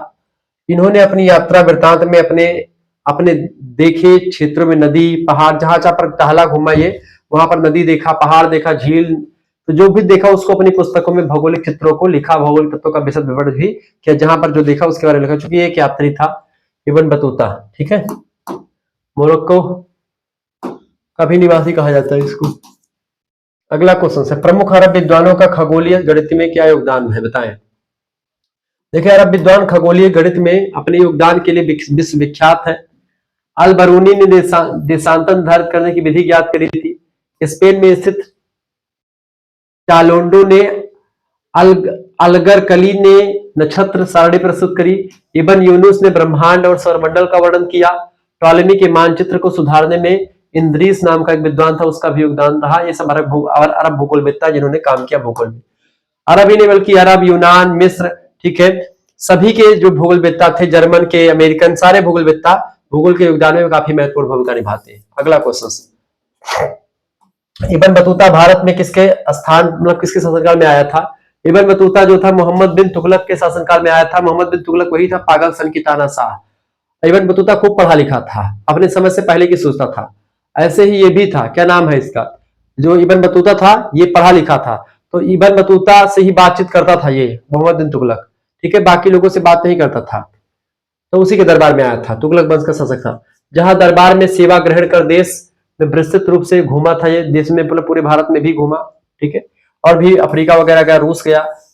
अगला प्रश्न है रिहला। रिहला इसी की पुस्तक, इब्न बतूता ने रिहला पुस्तक लिखी थी। रिहला इब्न बतूता की पुस्तक है। इसमें मुद्राओं, कृषि, अर्थव्यवस्था और तत्कालीन मुस्लिम जगत की राजनीतिक दशाओं और ऐतिहासिक विवरणों का उल्लेख जो है इसने किया था इब्न बतूता ने अपनी पुस्तक रिहला में। अगला क्वेश्चन आपकी स्क्रीन पर आ चुका। भूगोल की दृष्टि से सर्वाधिक महत्वपूर्ण और क्रांतिकारी अवधारणा किसने दी थी? भूगोल की दृष्टि से सर्वाधिक महत्वपूर्ण क्रांतिकारी अवधारणा किसने दी थी बेटा? कॉपरनिकस ने दी थी। इन्होंने यह तथ्य पश्चिमी जगत में स्थापित किया कि पृथ्वी सौर मंडल में केंद्रस्थ सूर्य की परिक्रमा करती है, यह ब्रह्मांड के मध्य में निश्चित ग्रह नहीं है। पृथ्वी के बारे में जो अभी तक धारणा थी कि पृथ्वी जो है केंद्र में है ब्रह्मांड के, पृथ्वी का चक्कर सूर्य लगाता है, इस बात का खंडन कॉपरनिकस ने किया। कॉपरनिकस ने कहा कि पृथ्वी सूर्य का चक्कर लगाती है, ना कि सूर्य पृथ्वी का चक्कर लगाता है, ठीक है, इसलिए महान विद्वान था ये। विज्ञान की प्रगति में फ्रांसिस बेकन का क्या योगदान है? देखिए फ्रांसिस बेकन विज्ञान की प्रगति में बड़ा योगदान देते हैं। बेकन ने किसी भी प्रकार के पूर्वाग्रह से मुक्त रह करके प्रत्यक्ष अनुभव, यानी जो उन्होंने अनुभव किया उसको बताया, पहले से किसी धारणा को फॉलो करके आगे नहीं बढ़े। उन्होंने जो अनुभव किया उसके बारे में विश्लेषण किया, व्याख्या करी और उसी पर विशेष बल दिया। इस प्रकार उन्होंने आगमनात्मक विधि को प्रश्रय दिया, ठीक है। पूर्वाग्रह किसी विद्वानों की कही सुनी बातों पर विश्वास न करके। अगला क्वेश्चन आ चुका है, गैलीलियो का विज्ञान में क्या योगदान है? गैलीलियो ने प्रत्यक्ष अनुभव और प्रयोग के आधार पर वैज्ञानिक सिद्धांतों को प्रतिपादित किया। इनके अनुसार वही विश्लेषण सही होता है, गैलीलियो ने कहा, कि जिसमें अनुभव, प्रयोग तथा विवेक का समय संयोग होता है। विवेक, अनुभव, प्रयोग सब इकट्ठा मिले रहते, वही सही सच्चा विज्ञान माना जा सकता है। इनके मतानुसार किसी पदार्थ का आदि अंत नहीं होता है। पदार्थों में परिवर्तन अणुओं की गतिशीलता के परिणाम स्वरूप होता है। कोई भी चीज ना तो नष्ट होती ना खत्म होती, चीजें गैलीलियो ने बताया। गैलीलियो ने दूरबीन की भी खोज करी थी। अगला क्वेश्चन आपके स्क्रीन पर आ चुका है, भूगोल में पुनर्जागरण काल का प्रारंभ कब हुआ? देखिए हेटनर के अनुसार अगर देखें तो भूगोल में पुनर्जागरण, दोबारा से जो भूगोल में जो शोध वगैरह चालू हुए, उसका प्रारंभ 1492 ईस्वी में अमेरिका की खोज तथा 1493 ईस्वी में यूरोप की खोज और पूर्वी द्वीपों तक पहुंचने के समुद्री मार्ग की पता लगाने की वजह से हुआ। 1498 में आप देखते हैं किसी खोज हुई, भारत की खोज, कोलंबस, मतलब किसने की थी? वास्को डी गामा ने, ठीक है, भारत आने के लिए समुद्री मार्ग की खोज करी थी। ये बात आप ध्यान रखेंगे। चलिए आगे देखते हैं, अभी प्रश्नों को जानने का प्रयास करते हैं। अगला क्वेश्चन आ चुका है, निम्नलिखित पर टिप्पणी कीजिए। निम्नलिखित पर टिप्पणी कीजिए। बढ़िया क्वेश्चन से परीक्षा में आ सकता है, ये बात आप ध्यान रखिएगा, ठीक है। प्रश्न क्या पूछा गया है? प्रश्न आपका भैया एल्सवर्थ हंटिंगटन और ईसा बोवेन पर टिप्पणी करनी है। लिखेंगे एल्सवर्थ हंटिंगटन। देखिए हंटिंगटन एक प्रसिद्ध भूवैज्ञानिक, भूगोलवेत्ता और जलवायु वैज्ञानिक था। वह नीतिवादी विचारधारा का समर्थक था, इन्वायरमेंटल डिटर्मिनिज्म के प्रबल समर्थक थे। ठीक है, हंटिंगटन वातावरणीय निश्चयवाद प्रबल समर्थक थे। हंटिंगटन के अनुसार सूर्य की स्थिति की वजह से जलवायु में परिवर्तन होता है, जिसका प्रभाव सांस्कृतिक कारकों पर पड़ता है। हंटिंगटन की नियुक्ति 1907 में येल विश्वविद्यालय में भूवैज्ञानिक के व्याख्याता के पद पर, लेक्चरर के पद पर हो जाती है। इन्होंने एल्सवर्थ हंटिंगटन ने कई पुस्तकें लिखी, जैसे कि एशिया का स्पंदन यानी द पल्स ऑफ एशिया, बड़ी फेमस पुस्तक है। इसके अलावा पैलेस्टाइन और उसका रूपांतरण, सभ्यता और जलवायु यानी जो है सिविलाइजेशन एंड क्लाइमेट 1915 में प्रकाशित पुस्तक। मानव भूगोल के सिद्धांत, प्रिंसिपल्स ऑफ ह्यूमन ज्योग्राफी 1920 में पुस्तक आई। मानव प्रजातियों का लक्षण, करेक्टर्स ऑफ रेसेस 1924 में। मानव आवास, द ह्यूमन हैबिटेट 1927 में पुस्तक आई। आर्थिक और सामाजिक भूगोल, इकोनॉमिक एंड सोशल ज्योग्राफी 1933 में आई पुस्तक। सभ्यता के प्रधान स्रोत, मैन स्प्रिंग ऑफ सिविलाइजेशन 1945 में आई। ये सारी पुस्तकें किसकी हैं? एल्सवर्थ। किसकी बेटा ये पुस्तकें? फटाफट से बताने का प्रयास करेंगे। ये पुस्तकें किसकी? एल्सवर्थ हंटिंगटन की पुस्तक है। बड़ी फेमस पुस्तकें हैं, ये बात ध्यान रखें कि क्या क्या क्या था इसने। सूर्य की स्थिति के कारण ही जलवायु में परिवर्तन होता है और इसका प्रभाव क्या पड़ता है? सांस्कृतिक कारकों पर पड़ता है। हंटिंगटन की नियुक्ति कहां पर हुई थी? येल विश्वविद्यालय में भूवैज्ञानिक के एक प्रकार से प्रोफेसर के रूप में हुए थे। अगला क्वेश्चन, ईसा बोवेन कौन थी? ईसा बोवेन के बारे में बताएं। अपने जीवन काल में एंडीज पर्वत क्षेत्र के का भ्रमण किया, एंडीज पर्वत जो उसका भ्रमण किया था इन्होंने। उसके आधार पर एक शोध पत्र यानी the geography of the central Andes नाम के एक पत्र प्रस्तुत किया, शोध पत्र। वोमेन प्रारंभिक काल में निश्चयवादी था, लेकिन बाद में संभववादी का समर्थक हो गया, संभव पॉसिबिलिज्म के समर्थक हो गए थे। ठीक है, इनके कई पुस्तकें। संभववाद क्या है? नेतिवाद क्या है? मैंने आपको बता ही दिया था। संभववाद माने होता है कि जो प्रकृति पर मनुष्य का कंट्रोल मानते हैं, और नेतिवादी मानते हैं कि मनुष्य पर प्रकृति का कंट्रोल है। जबकि बाद में आता नव निश्चयवाद, न्यू डिटर्मिनिज्म, जिसको दिया ग्रिफिथ टेलर ने। वो कहता है ग्रिफिथ टेलर कि ना तो प्रकृति मनुष्य का दास है, ना मनुष्य प्रकृति का दास है, दोनों एक दूसरे के पूरक है, दोनों एक दूसरे से तालमेल मिला करके चलेंगे तो आगे बढ़ते रहेंगे। क्लियर? चलिए, प्रमुख पुस्तकें कौन सी है ईसा बोवेन की? देखें, द न्यू वर्ल्ड, राजनीतिक भूगोल की समस्या है, the new world problems in political geography पुस्तक है इसकी। इसके अलावा अटाकामा में मरुस्थलीय पदचिन्ह यानी कि डिजर्ट ट्रेल्स ऑफ अकाटामा 1924 में आई। अंतरराष्ट्रीय संबंध, इंटरनेशनल रिलेशंस पुस्तक लिखी 1930 में। अग्रिम अंचल यानी द पीनियर फ्रिंग नाम की पुस्तक है 1931 में। भूमि आवास की सीमाएं नाम की पुस्तक लिखी। लिमिट्स ऑफ लैंड सेटलमेंट पुस्तक लिखी 1937 में। ये सब किसकी पुस्तक है? ईसा बोवेन की। अगला क्वेश्चन आप देखिएगा, प्रश्न, थॉमस ग्रिफिथ टेलर की विचारधारा स्पष्ट की। थॉमस ग्रिफिथ टेलर देखिए नीतिवादी विचारधारा का समर्थक शुरुआत में थी, लेकिन इन्होंने नीतिवाद को वैज्ञानिक निश्चयवाद यानी साइंटिफिक डिटर्मिनिज्म कहा। इसी को गो स्टॉप एंड गो थ्योरी कहते हैं, रुको और जाओ सिद्धांत कहते हैं, नव निश्चयवाद कहते हैं। इसने इस विचारधारा को नव निश्चयवाद न्यू डिटर्मिनिज्म कहा, या रुको और जाओ निश्चयवाद भी कहा, stop and go theory. Taylor के अनुसार मानव ट्रैफिक पुलिस की तरह काम करता है, अर्थात मानव वाहनों की गति कम या अधिक तो कर सकता है, परंतु उसकी दिशा को नहीं बदल सकता। ठीक है, मानव क्या कर सकता है?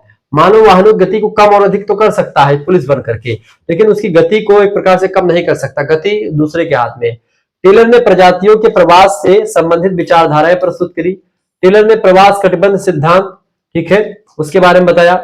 कटिबंध स्थिर सिद्धांत या जोन स्टीरिया थ्योरी भी इसी को कहते हैं। टेलर के अनुसार ना तो प्राकृतिक शक्तियां पूर्णतः नीतिकारी हैं और ना ही मानव प्रकृति का विजेता है, दोनों एक दूसरे से संबंधित है। टेलर ने 1907 में अपनी पुस्तक आवर इबलिंग सिविलाइजेशन में भू शांति की विचारधारा प्रस्तुत करी। कहा कि मनुष्य को चाहिए कि प्रकृति की देखरेख करे, प्रकृति तब मनुष्य की देखरेख करेगी। ठीक है, कई पुस्तकें लिखी इन्होंने ग्रिफिथ टेलर ने। पहली पुस्तक है 20वीं शताब्दी में भूगोल, जियोग्राफी इन 20th सेंचुरी 1991 में, बड़ी फेमस पुस्तक है, पहली पुस्तक इनकी। इसके अंदर प्रजातीय भूगोल, रेशियल ज्योग्राफी पुस्तक भी इन्हीं की है, ग्रिफिथ टेलर की। नगरीय भूगोल, अर्बन ज्योग्राफी, ग्रिफिथ टेलर की पुस्तक। इसके अलावा जनसंख्या भूगोल पर निबंध लिखा, यस्यान पॉपुलेशन ज्योग्राफी, ये पुस्तक भी इनकी बड़ी फेमस है। इसके अलावा कनाडा की जलवायु यानी कि द क्लाइमेट ऑफ कनाडा 1941 में आई पुस्तक, ये भी इन्हीं की पुस्तक है। वातावरण, प्रजाति तथा प्रवास, इन्वायरमेंट, रेस एंड माइग्रेशन 1937 में, 1937 में पुस्तक आई ग्रिफिथ टेलर की। तो बड़ी पुस्तकें लिखी इन्होंने, बहुत काम किया जियोग्राफी को आगे बढ़ाने में। ऑस्ट्रेलिया, भौतिक और आर्थिक ऑस्ट्रेलिया, ठीक है। Psychographic, physiographic and economic. सांस्कृतिक भूगोल यानी कल्चरल ज्योग्राफी नाम से पुस्तक लिखी जो 4 खंडों में बटी। प्रजाति यानी रेस, दूसरा राष्ट्र, तीसरा नगर और चौथा सभ्यता, ठीक है। यानी कि race, nation, city and civilization नाम से 4 पुस्तक बटी सांस्कृतिक भूगोल की, ठीक है, 4 भागों में बटी। इस तरीके से इन्होंने पुस्तकें लिखी। क्लियर? किसने? ग्रिफिथ टेलर ने। आगे देखेंगे, अगला क्वेश्चन आपके स्क्रीन पर आ चुका है। प्रश्न, प्रमुख जर्मन भूगोलवेत्ताओं पर लेख लिखिए। प्रमुख जर्मन भूगोलवेत्ता, देखिए प्रमुख जर्मन भूगोलवेत्ताओं में जैसे पहले विद्वान है रिच्टहोफेन, आपसे पूछेगा 4 प्रमुख जर्मन भूगोलवेत्ताओं के नाम लिखें, दो तो उन्हीं से उनसी रचनाओं के नाम पूछे तो ऐसे आप बता सकते हैं। देखिए पहले है रिच्टहोफेन। रिच्टहोफेन का जन्म हुआ था 1835 में, मृत्यु 1905 में, ठीक है। रिच्टहोफेन के कई ग्रंथ, इन्होंने कई ग्रंथ लिखे रिच्टहोफेन ने, जैसे कि चीन का भूगोल लिखा, चीन का मानचित्र बनाया, आर्थिक और खनिज भूगोल के बारे में अध्ययन किया, स्थलाकृतिक विज्ञान पुस्तक लिखी, प्रादेशिक भूगोल को मतलब कि कोरिलॉजी कहा, सर्वप्रथम फियोर्ड तट और रिया तट के बीच में अंतर भी रिच्टहोफेन ने ही स्पष्ट किया। तो रिच्टहोफेन का ये योगदान है, जर्मनी के भूगोलवेत्ता है, ध्यान रखिएगा। अगले विद्वान है जर्मनी के, उनका नाम है अल्फ्रेड हेटनर। हेटनर जो है 1859 में जन्म लेते हैं, 1941 में मृत्यु। इनकी भी कई ग्रंथ है, जैसे कि भूगोल का विविधि तंत्र लिखा है हेटनर ने। जर्मन भूगोलवेत्ता हेटनर, ध्यान रखेंगे। आपसे कुछ जर्मनी के भूगोलवेत्ता 3-4 नाम लिखे तो आप लिख देंगे हेटनर और ये सबका नाम, ठीक है। अल्फ्रेड पेंक हो गए, वाल्टर पेंक हो गए, ये सब लिख सकते हैं, ठीक है। भूगोल का विधि तंत्र, यूरोप का प्रादेशिक भूगोल, रूस का भूगोल, ये सब जो है पुस्तकें लिखी अल्फ्रेड हेटनर ने। तीसरा विद्वान है जर्मनी का जो है अल्ब्रेcht पेंक, ठीक है। अल्बर्ट पेंक की अगर बात की जाए, या वाल्टर पेंक, 1858 में जन्म, 1945 में मृत्यु। इसकी पुस्तकों में जैसे कि हिमयुग में आल्पस नाम का, जो हिमयुग में आल्पस का अध्ययन किया, पुस्तक लिखी। महान भूआकृतिक वैज्ञानिक नाम की पुस्तक लिखी। ये 2 पुस्तकें अल्फ्रेड पेंक की हैं। इसके अलावा चौथा विद्वान है जो एक प्रकार जर्मनी का, वो है वाल्टर पेंक। वाल्टर पेंक की अगर बात की तो 1888 में जन्म, 1923 में मृत्यु। डेविस के अपर्दन चक्र की आलोचना करके पेंक ने अपर्दन चक्र की 5 दशाएं बताई थी, तो ये था वाल्टर पेंक। डेविस का जो अपर्दन सिद्धांत है उसके बारे में इसने उसका एक प्रकाशन में उसका खंडन किया, उसकी आलोचना करी और अपने अपने हिसाब से जो है अपर्दन चक्र के बारे में बताया।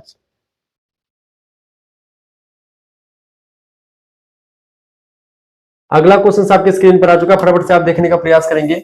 वान थ्यूनेन का कृषि वलय सिद्धांत क्या है? वान थ्यूनेन जो था, कृषि भूगोल में इसका बड़ा योगदान रहा है। कृषि की भूमि को लेकर के इसने, वान थ्यूनेन ने कृषि प्रदेशों में भूगोल मतलब पूरे विश्व को बांटा है, ठीक है। वान थ्यूनेन ने, ये बात आप ध्यान रखिए। वान थ्यूनेन का कृषि वलय सिद्धांत, वान थ्यूनेन ने कृषि के स्थानीयकरण का सिद्धांत प्रस्तुत किया। कोई भी कृषक वही फसल उत्पन्न करता है जिससे उसे सर्वाधिक लाभ या फायदा होता है। कोई भी किसान या कोई भी व्यक्ति वही काम करना चाहता है जिसमें उसको ज्यादा फायदा होता है। इसीलिए आप देखते हैं लोग जो है, वैसे अभी मेरी बात कर लो, लेकिन मैं इतना लाभ नहीं सोचता हूं अपना। जैसे मुझे अगर पता होता लाभ की, अगर मैं सोचूं तो जैसे ज्योग्राफी में उतना प्रॉफिट वीडियो बनाने में नहीं होगा, या साइकोलॉजी का वीडियो बनाने में उतना प्रॉफिट नहीं होता है। जैसे साइकोलॉजी बहुत कम बच्चे पढ़ते हैं, ठीक है। ऐसे ज्योग्राफी कठिन सब्जेक्ट है, बहुत कम बच्चे पढ़ते हैं। ऐसे आपका जैसे अभी हिंदी बना दो या जो को करिकुलर का कोर्स का वीडियो बना दो तो उसमें ज्यादा व्यू आते, ज्यादा पैसे बनेंगे, ठीक है। लेकिन इस पे अगर आप बनाओगे ये वाली जियोग्राफी की, तो आप 2-3-4 हजार 5 हजार देख लेंगे बस, उस पर बहुत कम पैसे बनेंगे, ठीक है। तो ऐसे में अगर मैं सोचूं फायदा अपना, लेकिन हर व्यक्ति फायदा ही देखता है, ठीक है। को करिकुलर को लेकर के तमाम लोग जो है डालने शुरू कर देते हैं, तो वही सब चीजें हैं। लेकिन जो चीजें ऐसी हैं उस पर कोई आपको नहीं मिलेगा। शुक्ला स्टडी पॉइंट एक ऐसा चैनल है जो आपके लिए दिन रात मेहनत करता है और आपके ऐसे ऐसे सब्जेक्ट पढ़ाता है जो कि आपको कहीं पर नहीं मिलता। देखिए, तो जो ऐसे ही इनका सिद्धांत है वान थ्यूनेन का, कि जो चीजें, जिस चीज में लाभ ज्यादा होता है लोग वही काम करते हैं। ऐसे ही किसान वही कृषि करते हैं उस स्थान पर जहां पर वो कोई फसल ज्यादा होती है, ठीक है। क्लियर? किसी नगर के चारों ओर कृषि फसलों का स्थानीयकरण संकेंद्रीय वृत्तखंडों के रूप में हो गया है। प्रथम वलय में साग सब्जी दूध बोया जाता है, जैसे कि जो शहर किनारे वाले एरिया होते हैं वहां पर साग सब्जी दूध डेयरी वूरी लगती, क्यों? क्योंकि शहरों में इसकी डिमांड होती है, ज्यादा मांग होती है, इस वजह से वहां का बेचने के लिए किया जाता है। द्वितीय खंड में ईंधन की लकड़ी का उत्पादन होता है। तीसरे खंड में खाद्यान्न उत्पादन होता है बिना प्रतिभूमि छोड़े। चौथे में खाद्यान्न प्रतिभूमि छोड़ करके करते हैं। 5वें वाले में चारागाह वारागाह पड़ा रहता है, ऐसा कोई मतलब नहीं।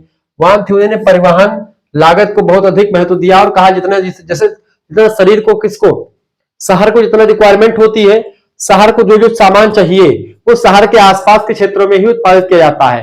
शहर से जैसे जैसे दूर जाते हैं वैसे वैसे एक प्रकार से उत्पादन जो होता है कम होता है। जैसे कि इन्होंने क्या बताया वान थ्योजेन का, अगर आपको समझाने का प्रयास करो, वान थ्योजेन क्या कहते हैं, जैसे कि एक जो है ये शहर है मान लेते हैं, शहर के जो पहला केंद्र होगा वलय होगा उसमें प्रकार से क्या होगा, इसमें क्या होगा, कुछ साग सब्जी की खेती होगी, साग सब्जी बोई जाएगी और दूध का एक प्रकार से उत्पादन होगा पहले वाले में। फिर इससे पहले जाएंगे तो लकड़ी का उत्पादन यहाँ पर अधिक होगा, लकड़ी वगैरह, ठीक है ठीक है। चूंकि ये भी आप देखते पहचाने में इसमें ज्यादा शहरों में लकड़ियों की जरूरत पड़ती है, लकड़ियों में शहरों में ज्यादा जो है यातायात का साधन ना लगे, यातायात यानी पैसा ज्यादा खर्च ना हो, इसकी वजह से नजदीक को ज्यादा बेटर होगा। तीसरा वाला जो होता है बेटा, तीसरे वाले में क्या बताया, तीसरे वाले में जो है यहाँ पर बिना प्रति भूमि छोड़े जो है यहाँ पर अनाज उत्पादन होता है, अनाज भी शहरों को जाता है। तो ऐसे में अगर यहाँ पर जो है प्रति भूमि छोड़ेंगे, चारागाह बनाएंगे तो मजा नहीं आएगा। फिर चौथा जो वाला बताया उसने कहा कि भाई हाँ प्रति भूमि भी छोड़ दो, यहाँ पर प्रति भूमि छोड़ दो और खाद्यान्न उत्पादन भी हो जाएगा, अनाज भी उत्पादन और प्रति भूमि बढ़ी, क्योंकि यहाँ से बहुत कम अनाज यहाँ पर सप्लाई होता है, लेकिन यहाँ से अनाज सप्लाई होता है। जो चीज सप्लाई हो रही है यहाँ पर जो रिक्वायरमेंट है शहरों को, वो चीज यहाँ तक पहुंच रही है। और फिर आगे आप देख लो, आप अगले प्रतिभूमि के बाद में आपका जो है चारागाह जंगल सब छूटा पड़ा, कोई मतलब नहीं है, ठीक है, क्योंकि यहाँ से इसका कोई मतलब नहीं होता। तो शहरों के एक प्रकार से चीजों को इसके हिसाब से बताएगा। अगला क्वेश्चन आपके स्क्रीन पर निम्नलिखित पर टिप्पणी कीजिए। वेबर का उद्योग अवस्थिति सिद्धांत, दूसरा है क्रिस्टालर का केंद्रीय स्थिति सिद्धांत और तीसरा है लैंडशाफ्ट का अध्ययन। क्या है भाई, वेबर का उद्योग अवस्थिति सिद्धांत। देखिए अल्फ्रेड वेबर जर्मन अर्थशास्त्री था। 1909 ईस्वी में उसने उद्योगों की अवस्थिति का सिद्धांत प्रतिपादित किया। वेबर ने किसी उद्योग की स्थापना में परिवहन लागत, श्रम और एकत्रीकरण के प्रभाव को प्रदर्शित किया। ठीक है, कि जो परिवहन लागत है, श्रम है, एकत्रीकरण करने में उसका जो रुपया पैसा लगा है, वो सब एक प्रकार से वेबर दिखाता है किसी उद्योग की स्थापना में, भाई कितना पैसा खर्च होगा, सब कुछ बताता है। दूसरा सिद्धांत था क्रिस्टालर का केंद्रीय स्थिति का सिद्धांत। वाल्टर क्रिस्टालर जो है आर्थिक भूगोलवेत्ता था। उसने नगरों और व्यापारिक केंद्रों पर परिवहन यानी कि जो आने जाने खर्चा, पारस्परिक क्रिया, मध्यवर्ती अवसर के प्रभाव व उनके परिणामों को विश्लेषित किया विस्तार से। तो यह है केंद्रीय स्थिति सिद्धांत। तीसरा है लैंडशाफ्ट का अध्ययन, स्टडी ऑफ लैंडशाफ्ट। जर्मन विचारधारा के अनुसार भूगोल वह विज्ञान है जिसमें लैंडशाफ्ट का अध्ययन होता है। लैंडशाफ्ट जर्मन भाषा का शब्द है, इसका मतलब होता है दृश्य, प्रदेश व प्रदेश की विशेषताएं। ठीक है, तो दिखाई पड़ा उसी की विशेषताएं, दृश्य प्रदेश। अगला क्वेश्चन आपके स्क्रीन पर आ चुका है। प्रश्न, भूगोल की शाखाओं का विशेषीकरण कीजिए। देखिए भूगोल की शाखाओं का विशेषीकरण हेडिंग डालेंगे, लिखेंगे 18वीं सदी में ही इमैनुअल कांट ने भूगोल की शाखाओं का वर्गीकरण कर दिया था। 19वीं शताब्दी में रिटर व हम्बोल्ट ने इसको और अधिक स्पष्ट किया, साथ ही उन्होंने इसका विशेषीकरण करना भी प्रारंभ कर दिया।